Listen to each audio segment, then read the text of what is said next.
Hello, everybody. Scott Golden here with the Impact Review for the 26th of January 2021. And overall, the show is improving a little bit here and there. For the most part, it's improving because of the involvement of AEW, which is both good and bad. On one hand, if this is a long term relationship that lasts 18 months or longer from here, then I think in the end Impact will be ahead. If, however, the relationship were to end, I think that would actually do more harm than good because it would shine light on the fact of how much Impact is being carried by AEW right now. Anyway, the show opens with a recap of the Matt Hardy private party appearance last week, earning themselves a shot at the Impact Tag Team titles. After AEW's Jerry Lynn helped them defeat Chris Sabin and James Storm in the main event last week. They have a new intro video here. Rich Swann opens the show.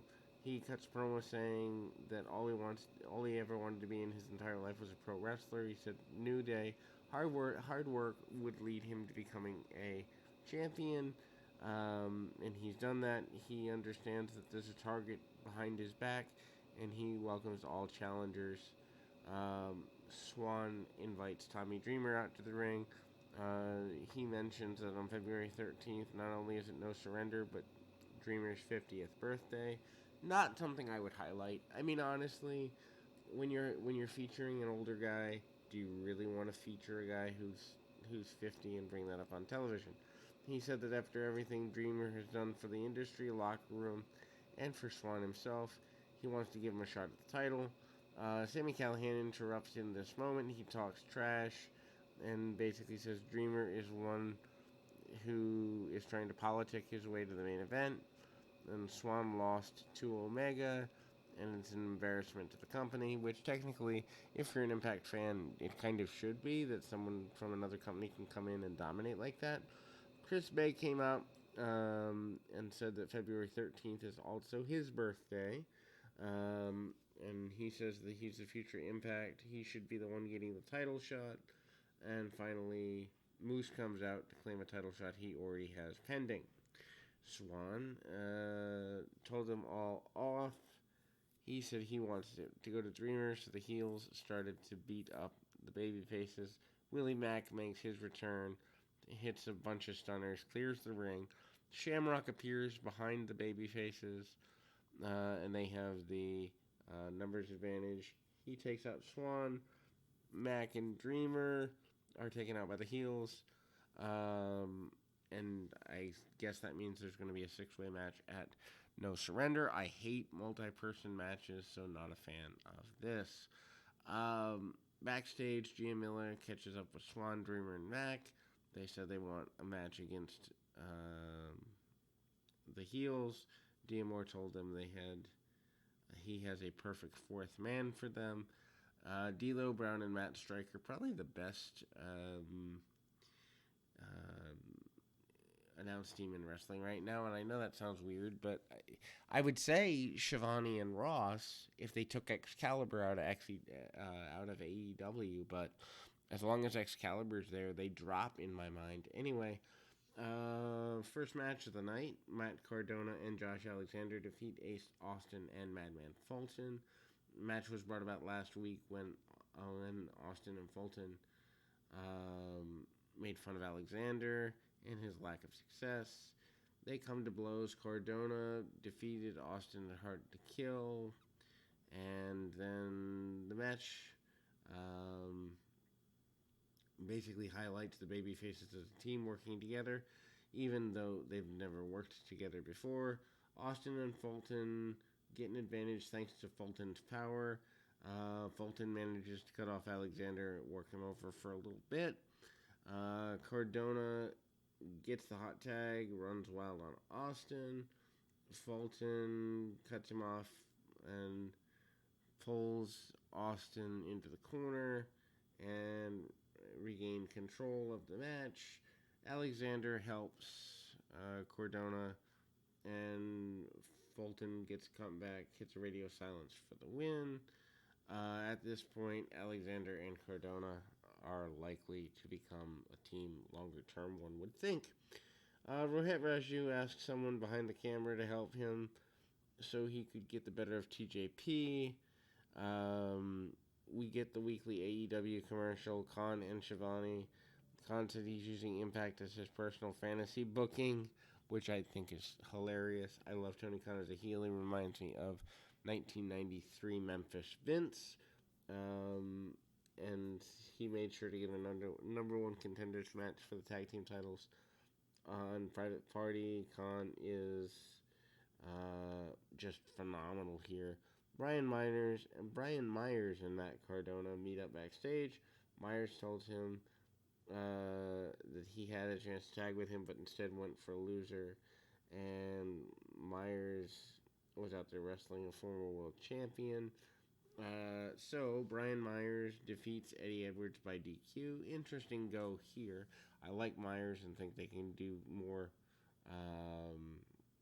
with him. Myers interrupts Edwards while getting checked by a doctor. They trash talk each other and decide to deal with it in ring. Myers, calling himself the most professional wrestler, and refers to Edwards as a garbage wrestler. I can say from working with Eddie, he's not. However, he can do the garbage thing when necessary. Story of the match was about how Edwards can out wrestle Myers. Myers had to rely on cheating to get an upper hand. Edwards is still overselling the barbed wire massacre injuries, and he was an easy target to be targeted during the heat getting process of things. Myers is ready to finish off Edwards, and he gets caught with an eye rake from Edwards, and then biting with gets a DQ. Match ends in a DQ because basically Edwards is kind of nuts. And so commentary basically says that if Edwards continues to behave like this and continues to snap, this is not normal behavior for him. They wonder why he's acting this way. Basically, it's implied that he's going to have issues controlling his temper going forward. Backstage, Tasha Steelz and Kiera Hogan complained that everyone coming to their party was ugly. They decided to make it a masquerade party. And then Matt Hardy congratulates Private Party because he led them to a title shot. Hardy said that it would be awesome for them, and they need to have both the Impact and AEW titles so they could get more money, so he could get more money. I kind of like this slimy Matt Hardy character. Rosemary with Crazy Steve defeats Tennille Dashwood with Caleb with a K. Basically, the Decay team defeated Dashwood and Caleb at Hard to Kill in a tag match. Rosemary and Dashwood go one-on-one here. Match was not great. Rosemary has a lot of potential. Dashwood, I see nothing in at all. And then Caleb distracts Rosemary and tosses a camera bag to Dashwood, lets her use it as a weapon. Dashwood caught it upside down. Rosemary isn't able to turn the match around. Dashwood goes for a half Nelson. Rosemary uses her power advantage to break loose, gathers some momentum, gets a win with a butterfly bomb. Larry D's backstage, and he's made a return from prison, of all places. He wants revenge on Rosemary, and so he attacks Steve backstage. Dee and Rosemary go face to face and tease a match between the two teams. Bravo and Swinger are running a casino backstage. Steelz and Hogan basically hire them to work as staff for Fire and Flavor Festival. This isn't good. Deanna Purrazzo brags to Kimberly and Susan how she defeated Taya and now she's gone from the company. Jazz and Jordana Grace come up to them and said they're not done. Susan challenged Grace to a one-on-one match next week. Nothing wrong with this. Over in the ring, the Fire and Flay Festival hosted by MC Luscious, aka Alicia Edwards. She introduces Kiera Hogan and Tasha Steelz to the ring. This is horrible. Hogan and Steelz basically pat each other on the back for a bunch of minutes. The people invited start to complain about cheap food and drinks. Nevaeh and Havoc sneak into the party and they attack Hogan and Steelz, and the heels run away. This is overdone, campy stuff. It's fine, but it kills time and doesn't really advance storylines. Sabin and Storm meet up to drink and talk about Matt Hardy and Private Party. They agree not to be done with them or the Good Brothers. They said they're going to take some shots after and then go for the titles. Joe Doring with Violent by Design defeated Cousin Jake. Anyway, Cousin Jake is now a single unit and he's feuding with Eric Young, Doring, and now Cody Deaner. This has been building since before Hard to Kill. Squash match, and Doring is dominating as a monster. Jake dives to the floor, taking him off his feet. Doring destroys Jake with a bunch of power moves.